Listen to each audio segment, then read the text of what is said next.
Live, local, breaking news. This is WYFF News 4 at 6 in high definition. Good evening, I'm Carol Goldsmith. And I'm Michael Cogdill. As many make holiday plans for Martin Luther King Jr. weekend, a group of students plans to protest at Clemson University. WYFF News 4's Stephanie Trotter joins us live from campus. Steph, this is over the name of Tillman Hall, right? That's right, Carol. The landmark building is behind me. Over time, it has survived cadets, students, the elements, multiple renovations, even a fire. The question now, will its name survive the test of time?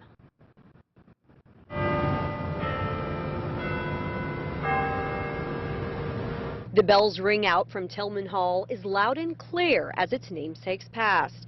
Governor Benjamin Tillman, who approved the charter for Clemson, was a white supremacist.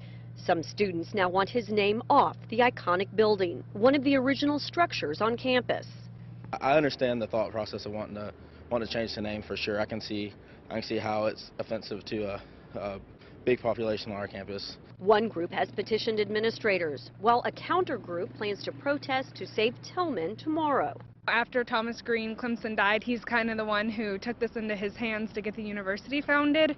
So I think I'm okay with keeping it as Tillman. This clash of ideas comes as the university makes MLK plans to celebrate diversity next week, as well as permanent changes after missteps last fall. We have a commitment to enhancing diversity and inclusiveness, and there's always more that we can do. We've had some successes, and we have some programs that are making a difference. We just need to do more. Another original building on campus, Hardin Hall, is named for a Confederate officer. Both supporters and founding fathers with legacies that don't march to the beat of modern times. A handful of southern schools have faced similar situations, including Winthrop, Vanderbilt, Duke, and UNC. In fact, Vandy wound up in court against the United Daughters of the Confederacy. In the end, Duke ended up changing the name of one of its buildings. Vanderbilt did not, and UNC did not. We'll have to see what Clemson ends up doing here. Reporting live, Stephanie Trotter, WYFF News 4, Clemson University. Steph, thank you. A Liberty man is facing charges after animal control found dead animals on his property. Ricky David Turner is charged with ill treatment of animals and failure to bury. Pickens County deputies say animal control found several dead animals scattered throughout his property on Black Bottom Road. Animal control found 6 dead rabbits, 1 dead pig, and 1 dead goat. They say all were in cages and appear to have been dead for quite some time. Animal control says there were other animals that appeared to be in bad health. Turner told deputies some of the animals had been dead for more than a month and that he had not had time to clean out the cages and bury them. He added that he buys animals at auction and some are not in good health and do pass away. A pneumonia leak forced employees to evacuate a plant in Anderson today. This video from Sky 4. This is the Bosch plant on Highway 81. The employees were evacuated from the plant around 10 this morning. The Anderson County Fire Chief telling News 4 that the leak was minimal and contained. The employees were allowed back into the plant around 11 this morning and were told the ammonia leak did not pose any danger to the public. One day after Uber ride-sharing was ordered to cease operations in South Carolina, Uber cars are still out there on the streets operating without a license. And now WYFF News 4 Investigates has learned the cease and desist order against Uber is virtually unenforceable. Tim Waller is here with the story. Well, it turns out, Carol, that cease and desist order issued late yesterday by the South Carolina Public Service Commission doesn't apply to what happens inside the city limits of Greenville and other municipalities across the state. Not that Uber drivers plan to stop anyway. In downtown Greenville, around the busy lunch hour, we hailed an Uber to see if anyone would show. 8 minutes later, according to my Uber app, Steve Haddon drove to where I was standing. Tim Waller, how you doing? Steve Haddon, doing very well. We went for a ride, and the first thing I asked was if Haddon was worried about getting a ticket, now that Uber's been declared illegal. I'll deal with anything that I face later. I'm not going to stop working now because somebody thinks that I should. There is little for Haddon to worry about.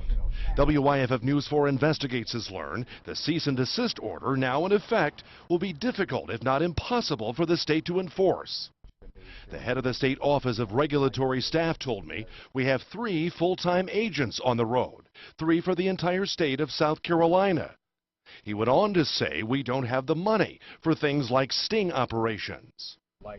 WYFF News 4 Investigates has also learned the cease and desist order issued against Uber does not apply within the limits of a municipality such as Greenville, according to this section of the State Code of Laws. Only the cities of Greenville, Columbia, and Charleston, where Uber operates, have the authority to crack down, and Haddon says there's no sign of that happening here. The police do see us quite frequently on the weekends towards the 1 o'clock, 2 o'clock a.m. hour. As far as ceasing or desisting, Haddon says that is not an option. Somebody will have to take me to jail or write me a ticket or do something before it'll discourage me from continue working. Well, the city of Greenville has taken no official position on Uber. The city of Columbia minutes ago said the cease and desist against Uber will be enforced in that city. Police there have been ordered to issue citations against Uber drivers that are now operating without a license. Michael? All right, Tim, thank you. New charges tonight in the case of a man who was found stabbed to death in the upstate. The Walhalla police now charge Kenneth Collins Jr. and Megan Crow with kidnapping. Collins already faced a charge of murder in this.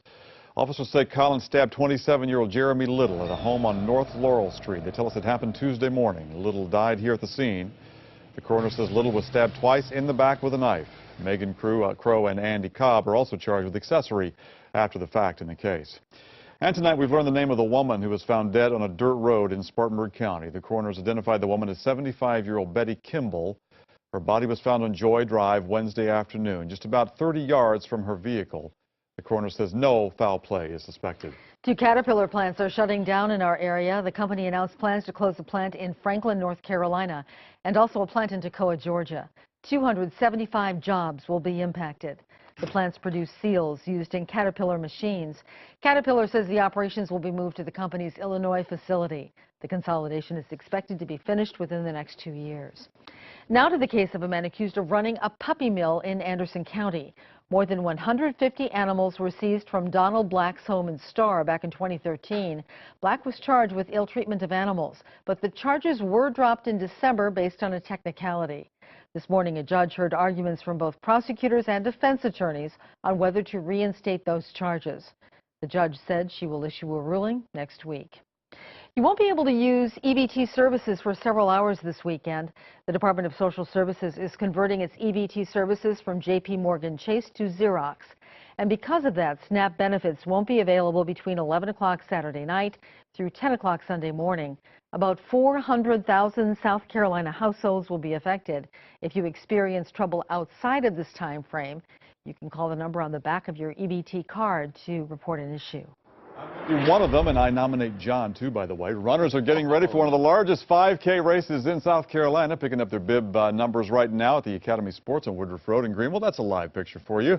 Congratulations, sir. The Greenville News Run Downtown kicks off tomorrow morning at 9 o'clock. More than 1,500 people expected to run or walk this year, and some knucklehead at 5 o'clock had us all going the wrong way on the map.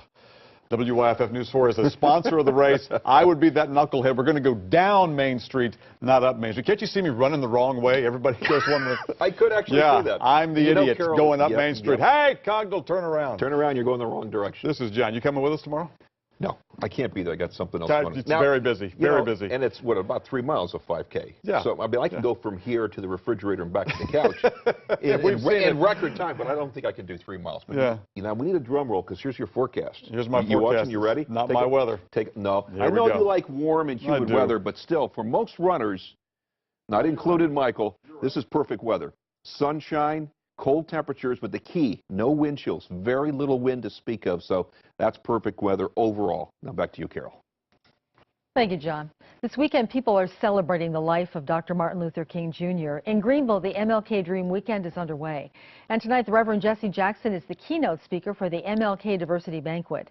It starts at 7 at the TD Convention Center. And this is just one of many events honoring the memory of Dr. King. Head to WYFF4.com for a list. Just look in the media window. It's right there on our homepage.